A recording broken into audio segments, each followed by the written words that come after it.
حضرت ابو طالب جب مولا علی کو خانہ کعبہ سے باہر لے کر آئے تو ایک طرف سے یہودی عالم اور دوسری طرف سے عیسائی عالم سامنے آ گئے اور کہنے لگے اس کو کہاں لے کر جا رہے ہو؟ تو ابو طالب نے کہا کہ میں اس کو گھر لے کر جا رہا ہوں۔ تو کہنے لگے تمہیں مکہ کے دستور کا پتہ نہیں ہے؟ مکہ میں جب بھی کوئی بچہ پیدا ہوتا ہے تو اسے ایک پتھر پر لیٹا دیا جاتا ہے، اس کے ماں باپ دور کھڑے ہو جاتے ہیں اور پہاڑوں سے ایک سانپ نکلتا ہے۔ اگر اس سانپ نے بچے کو تکلیف پہنچائی تو اس سے پتہ چلتا ہے کہ وہ بچہ حلال زادہ نہیں ہے، اور اگر سانپ اسے تکلیف نہیں پہنچاتا تو وہ بچہ حلال زادہ ہے۔ حضرت ابو طالب نے مولا علی کو پتھر پر لیٹا دیا۔ تھوڑی ہی دیر گزری تھی کہ پہاڑوں سے ایک بہت بڑا سانپ نمودار ہوا۔ وہ جیسے ہی مولا علی کے قریب آیا اسی وقت مولا علی نے سانپ کو چیر پھاڑ ڈالا۔ جب بی بی فاطمہ بنت اسد نے اس معجزے کو دیکھا اور کہا کہ میرا بیٹا حیدر ہے، یعنی چیر پھاڑ دینے والا۔ حضرت مولا علی کی ولادت کے دوران بہت سے واقعات پیش آئے۔ آئیے ان حیران کن واقعات کو جانتے ہیں۔ جب مولا علی کی ولادت کا وقت قریب آیا تو بی بی فاطمہ خانہ کعبہ کے قریب جاتی ہیں، خانہ کعبہ پر ہاتھ رکھ کر کہتی ہیں کہ یا اللہ ہماری مدد فرما۔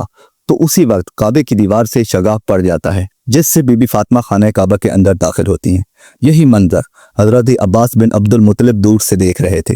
اسی وقت حضرت عباس لوگوں سے چیخ چیخ کر کہنے لگے کہ ابو طالب کی زوجہ خانہ کعبہ کے اندر چلی گئی ہیں۔ کعبے کے دروازے کو کھول کر اسے باہر نکالتے ہیں۔ یہی بات مکہ سے پورے عرب میں پھیل گئی۔ لوگ دور دور سے آنے لگے اور خانہ کعبہ کے باہر جمع ہونے لگے۔ سب لوگ حیران تھے کہ ابو طالب کی زوجہ خانہ کعبہ کے اندر وہ بھی دیوار سے کیسے داخل ہوئیں۔ لوگوں نے دروازے کو کھولنے کی بہت کوشش کی مگر دروازہ کھول نہیں رہا تھا۔ اس وقت سب لوگوں میں سے صرف 2 لوگ مطمئن تھے، حضرت ابو طالب اور دوسرے امام الانبیاء اللہ کے رسول حضرت محمد۔ تاریخ میں آتا ہے کہ عرب کی سرزمین پر اتنا بڑا ہجوم اس سے پہلے اکٹھا نہیں ہوا تھا۔ تو اس وقت کعبے کی دیوار سے آواز آنے لگی اور وہی شگاف پھر سے ظاہر ہوا۔ حضرت ابو طالب نے اللہ کے رسول حضرت محمد سے کہا جاؤ اللہ کا کرشمہ دیکھو۔ حضرت محمد خانہ کعبہ کے اندر جیسے ہی پہنچے تو دیکھا ایک نورانی بچے کے نور سے پورا خانہ کعبہ روشن ہے اور امام علی علیہ السلام کی والدہ پریشان ہے۔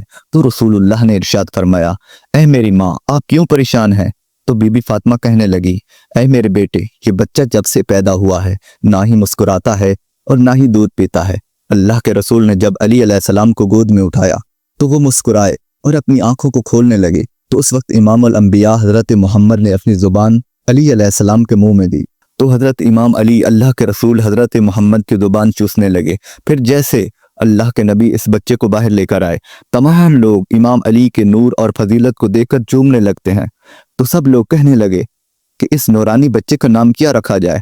تو حضرت محمد کہتے ہیں اس طرح سے پہلے کسی بچے کی ولادت نہیں ہوئی ہے، اس کا نام علی ہے اور یہی اللہ کی مرضی ہے۔ اور پھر فضا میں علی علی کی آواز بلند ہونے لگی۔ امام علی بچپن سے ہی بہادر اور حق کی راہ پر چلنے والے تھے۔